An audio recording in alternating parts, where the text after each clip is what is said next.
Hi guys! ശരിയായ രീതിയിൽ എങ്ങനെ വൈറ്റമിൻ സി സിറം നമുക്ക് വീട്ടിലുണ്ടാക്കിയെടുക്കാം എന്നുള്ളതിനെ പറ്റിയിട്ടുള്ള ഒരു കുഞ്ഞു വീഡിയോ ആയിട്ടാണ് ഞാൻ ഇന്ന് വന്നിരിക്കുന്നത്. ഈ ഒരു വൈറ്റമിൻ സി സിറം ഞാൻ 4-5 വീഡിയോ ചെയ്തിട്ടുണ്ട് എൻ്റേതായിട്ടുള്ള സ്റ്റൈലിൽ വേറൊരു രീതിക്ക് കേട്ടോ. നമുക്ക് നമ്മുടെ സ്കിന്നിലേക്ക് ഹാംഫുൾ അല്ലാത്ത രീതിക്ക് നമ്മൾ ചെയ്തിട്ടുണ്ട്. അതല്ലാതെ നമ്മൾ വൈറ്റമിൻ സി ടാബ്ലറ്റ്സ് പൊടിച്ചിട്ടോ അല്ലെങ്കിൽ കുറേ ഓറഞ്ചിൻ്റെ പച്ചത്തോലി അരച്ച് പിഴിഞ്ഞെടുത്ത് ജ്യൂസായിട്ടൊന്നുമല്ല. അതിൻ്റെ കറക്റ്റ് മെത്തേഡിൽ ഞാൻ ചെയ്തിട്ട് വീഡിയോ ചെയ്തിട്ടുണ്ട്.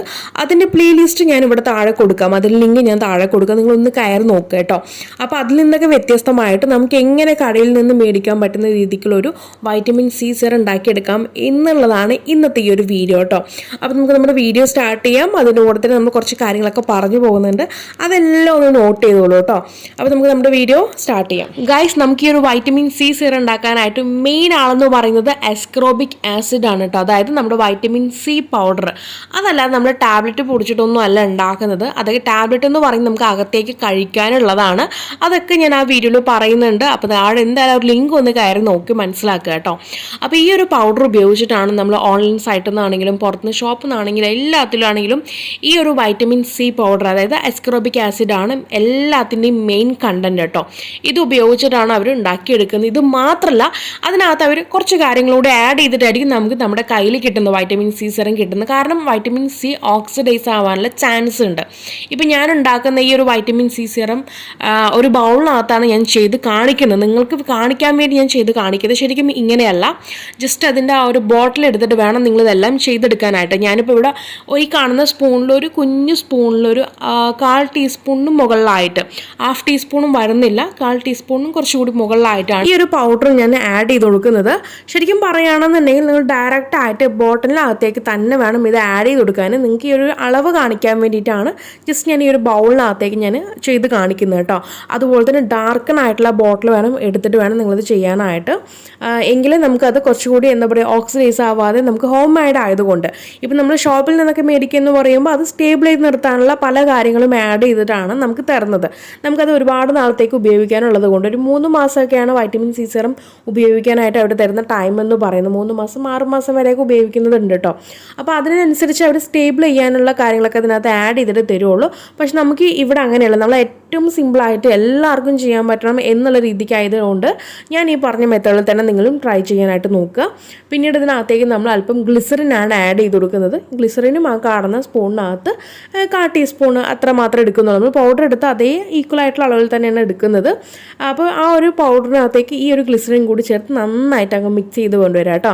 മിക്സ് ചെയ്യുമ്പോഴാണ് നമുക്ക് ഈ ഒരു പൗഡർ കറക്റ്റായിട്ടൊന്ന് മെൽട്ടായി കിട്ടുള്ളൂ. വെള്ളത്തിൽ മിക്സ് ചെയ്യും, കുഴപ്പമൊന്നുമില്ല. പക്ഷേ വെള്ളത്തിൽ മിക്സ് ചെയ്യുമ്പോൾ ഒരുപാട് നേരം നമ്മളിങ്ങനെ ഇളക്കിക്കൊണ്ടോണ്ടിരിക്കേണ്ടി വരും കേട്ടോ. അപ്പോൾ ഞാനിവിടെ ജസ്റ്റ് ആ ഒരു ഗ്ലിസറിനകത്തേക്ക് നന്നായിട്ട് ആഡ് ചെയ്തിട്ടാണ് പിന്നീടാണ് അതിനകത്തേക്ക് വെള്ളം ആഡ് ചെയ്ത് കൊടുക്കുന്നത്. അപ്പോൾ നിങ്ങൾ ആദ്യം ഒരു ക്ലീൻ ബോട്ടിൽ എടുക്കുക. ബോട്ടിലിനകത്തേക്ക് ആദ്യം അല്പം ഈ കാണുന്ന അളവിൽ ഗ്ലിസറിൻ ആഡ് ചെയ്ത് കൊടുക്കുക. ഗ്ലിസറിൻ ആഡ് ചെയ്തിട്ട് അതിനകത്തേക്ക് നമ്മുടെ ഈ ഒരു വൈറ്റമിൻ സി സിറത്തിൻ്റെ പൗഡർ ഞാൻ ഈ പറഞ്ഞ അളവിൽ ചേർത്ത് കൊടുക്കുക. നന്നായിട്ടൊന്ന് ബോട്ടിലൊന്നും ഇങ്ങനെ ഒന്ന് ഷെയ്ക്ക് ചെയ്ത് കൊടുക്കുക. നന്നായിട്ടൊന്നും ഇതാവത്തില്ല എങ്കിലും നല്ല രീതിക്ക് ഒന്നിങ്ങനെ ഷെയ്ക്ക് ചെയ്തിട്ടോ അല്ലെങ്കിൽ ചെറിയൊരു സ്റ്റിക്ക് ഉപയോഗിച്ചിട്ടോ നന്നായിട്ട് മിക്സ് ചെയ്തെടുക്കുക. പിന്നീടാണ് നമ്മളിതിനകത്തേക്ക് വെള്ളം ആഡ് ചെയ്ത് കൊടുക്കേണ്ടത്. ഓക്കെ, അപ്പോൾ ഞാൻ വെള്ളം എടുക്കുന്നത് DM വാട്ടർ ആണ്. അതല്ലാന്നുണ്ടെങ്കിൽ നമുക്ക് റോസ് വാട്ടർ എടുക്കാം കേട്ടോ. അതായിരിക്കും ഏറ്റവും ബെറ്റർ ആയിട്ടുള്ള ഓപ്ഷന്. അപ്പോൾ മാക്സിമം റോസ് വാട്ടർ തന്നെ എടുക്കാനായിട്ട് നോക്കുക. ഏകദേശം നമുക്ക് ആ കാണുന്ന സ്പൂണിൽ ഒരു 3-4 ടീസ്പൂൺ മാത്രം മതിയാകും. അത് വലിയ ടേബിൾ സ്പൂണോ ടീസ്പൂണോ ഒന്നും അല്ല, ചെറിയൊരു കുഞ്ഞു സ്പൂണാണ് കേട്ടോ. ഈ ഒരു സ്പൂണിൽ 4 ടീസ്പൂൺ അല്ലെങ്കിൽ 3 ടീസ്പൂണാണ് ഞാൻ എടുക്കുന്നത്. അതും കൂടി ചേർത്ത് നന്നായിട്ട് അങ്ങ് മിക്സ് ചെയ്ത് വരിക. പിന്നീട് നമ്മളതങ്ങ് ബോട്ടിലേക്ക് അങ്ങ് ഒഴിച്ച് സ്റ്റോർ ചെയ്യാൻ കേട്ടോ. അപ്പോൾ നിങ്ങൾ ബോട്ടിലാണെങ്കിൽ ആദ്യം ഗ്ലിസറിൻ ആഡ് ചെയ്യുക, പിന്നീട് അസ്കോർബിക് ആസിഡിൻ്റെ പൗഡർ ആഡ് ചെയ്ത് കൊടുക്കുക, പിന്നീട് ഈ ഒരു 3-4 ടീസ്പൂൺ നമുക്ക് റോസ് വാട്ടർ കേട്ടോ.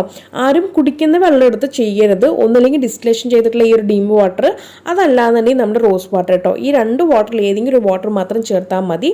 ഇത് നന്നായിട്ട് മിക്സ് ചെയ്തിട്ട് ഞാനിതങ്ങ് ബോട്ടിലാക്കി ഇതാക്കി സ്റ്റോർ ചെയ്ത് വെക്കുകയാണ്. നമുക്കിതൊരു 1 വീക്കിനുള്ളിൽ ഉപയോഗിച്ച് തീർക്കാനായിട്ട് നോക്കുക കേട്ടോ. ഇത് നമ്മൾ ഒരുപാട് നാളത്തേക്ക് എടുത്ത് വെക്കുമ്പോൾ ഇതിൻ്റെ കളറിൽ ചേഞ്ച് വരും. കളർ ചേഞ്ച് ആയിക്കഴിഞ്ഞാൽ നിങ്ങൾ മനസ്സിലാക്കിക്കോളൂ, ഇത് ഓക്സിഡൈസ്ഡ് ആയി, നമ്മുടെ ഈ ഒരു വൈറ്റമിൻ സി സിറം ഓക്സിഡൈസ്ഡ് ആയി, വേസ്റ്റ് ആയി എന്നർത്ഥം കേട്ടോ. അപ്പം നമുക്കിത് ഓരോ തവണ നമ്മൾ തുറന്നെടുക്കുമ്പോൾ ഒരുപാട് നേരത്തേക്ക് തുറന്നൊന്നും വെക്കരുത്. ആവശ്യമുള്ളത് എടുത്തതിന് ശേഷം അപ്പം തന്നെ അതങ്ങ് ക്ലോസ് ചെയ്തോളണം. അതല്ലാന്നുണ്ടെങ്കിൽ നമ്മുടെ ഈ ഒരു വൈറ്റമിൻ സി സിറം ഓക്സിഡൈസ് ആയി വേസ്റ്റ് ആയി പോകും. അതുകൊണ്ട് അതെപ്പോഴും ഒന്ന് ശ്രദ്ധിക്കുക. അതുപോലെ തന്നെ ഫ്രിഡ്ജിനകത്തേക്ക് നമുക്ക് സ്റ്റോർ ചെയ്ത് വെക്കാം. അതല്ലാന്നുണ്ടെങ്കിൽ പുറത്തും വെക്കാം. പുറത്ത് വെക്കുമ്പോൾ അൽമാരിക്കകത്ത് തന്നെ വെക്കാനായിട്ട് നോക്കുക. അത് മാത്രമല്ല, ഞാൻ ഈ ഒരു വീഡിയോയുടെ ലാസ്റ്റ് ഇതിനകത്ത് നമ്മുടെ അലുമിനിയം ഫോയിൽ പേപ്പർ ഉപയോഗിച്ച് നന്നായിട്ട് പൊതിഞ്ഞും കൂടി വെക്കുന്നുണ്ട് കേട്ടോ. നമുക്കിത് കുറച്ചുകൂടി ലാസ്റ്റ് ചെയ്യാൻ വേണ്ടി, മീൻസ് നമുക്ക് ആ ഒരു ഓക്സിഡൈസ് ആവാതെ നന്നായിട്ട് ഇരിക്കാൻ വേണ്ടിയിട്ടാണ്. ഒരു 1 വീക്കിനുള്ളിലേക്ക് മാക്സിമം ഉപയോഗിച്ച് തീർക്കാനായിട്ട് നോക്കുക.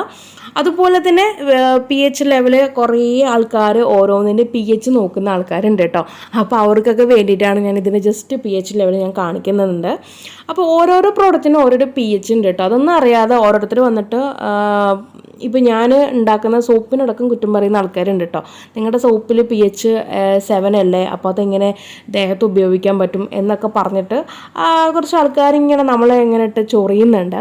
അപ്പോൾ എനിക്ക് ഒന്നേ പറയാനുള്ളൂ, ഓരോ പ്രോഡക്റ്റിനും ഓരോ pH ആണ്. ആ ഒരു pH ലെവൽ ഉണ്ടെങ്കിൽ തന്നെ അതിൻ്റെ റിസൾട്ട് നമുക്ക് ഉണ്ടാവുള്ളൂ.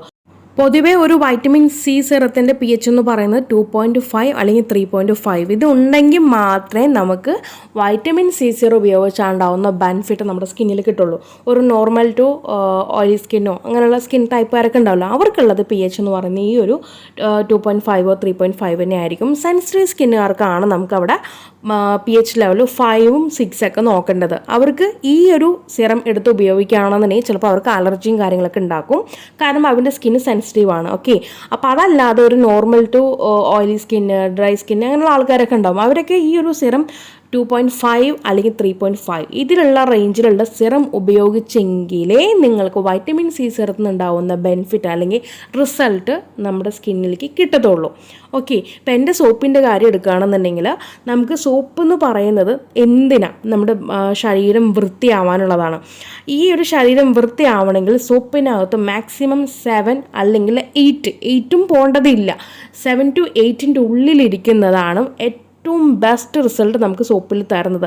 അതല്ലാതെ pH ലെവൽ 5 എടുത്തിട്ടുള്ള സോപ്പ് ഉപയോഗിച്ചിട്ട് നമ്മുടെ ബോഡിയിൽ ഉപയോഗിക്കുകയാണെന്നുണ്ടെങ്കിൽ ഒരിക്കലും നമ്മുടെ ബോഡി ക്ലീൻ ആവുമെന്ന് എനിക്ക് തോന്നുന്നില്ല.